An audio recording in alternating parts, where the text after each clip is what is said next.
नमस्कार मित्रांनो, क्रिकेट कुझिन कर्वावर आपलं स्वागत. मी अमेरिकेत येऊन पोचलो. काल मायामीला आलो आणि आत्ता मायामीहून मी अशा ठिकाणी आलो आहे जिकडे अमेरिकेची हद्द संपते. म्हणजे अमेरिकेच्या ईस्टर्न कोस्टवरचं हे सर्वात शेवटचं टोक म्हणतात. त्याचं नाव आहे की वेस्ट, फ्लोरिडामधलं. मायामीपासून जवळजवळ 3 तास ड्राईव्ह करून अक्षरशः दोन्हीकडे समुद्र आणि मधनं रस्ता, असा सुरेख मार्ग होता. मी आपल्या भारतात जे धनुष्कोडी आहे साधारण त्याचीच अमेरिकन आवृत्ती म्हणता येईल. या की वेस्टला मी आलो आहे आत्ता आणि इथे हे त्यांचं पोर्ट आहे. इथून फेरीज असतात.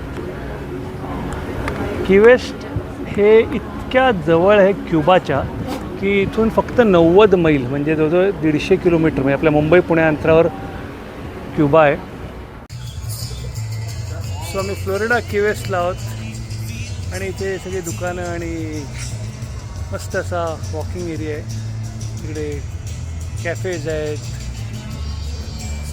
तऱ्हेचे रेस्टॉरंट्स आहेत, विशेषतः फ्रेश सी फूड खायची. आता आम्ही चाललो आहे सनसेट बघायला. कुठे गायत्री? मेलरॉय स्क्वेअर. तर मित्रांनो, मी की वेस्टला आलो आहे मेलरॉय स्क्वेअरमध्ये. इथे सनसेट सेलिब्रेशनच म्हणतात, कारण आकाशात हे बघा मागे सूर्यास्त व्हायची वेळ जवळ येत असली तशी ढगांची आज थोडीशी दाटी आहे, पण तरीसुद्धा ढगातनं रंगांची उधळण बघायला इथे मजा असते. त्यामुळे इथे सनसेट सेलिब्रेशन आहे. पण त्याचबरोबर या जागेला अजून एक महत्त्व आहे.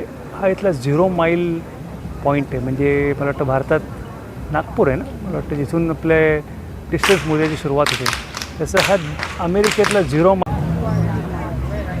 तर आता ती रंगांची उधळण म्हणतात सूर्यास्ताची, ती चालू होते. त्यामुळे आता मी माझं बोलणं थांबवतो आणि तुम्हाला फक्त आकाश दाखवतो.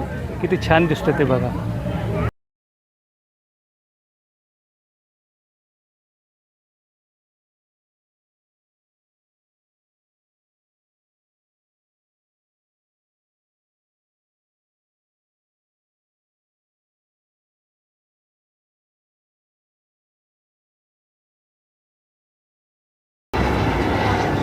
अशी ही नभात रंगांची उधळण झाली आणि कुठे बुडाला पलीकडे तो सोन्याचा गोळा, या काव्यपंक्तीची आठवण झाली. तर की वेस्टला जे बघायचं होतं ते बघितलं आहे. आता तुम्हाला अमेरिकेतल्या पुढच्या भागाची मी सफर घडवीन. तर बघत राहा क्रिकेट कुझिन करा. धन्यवाद.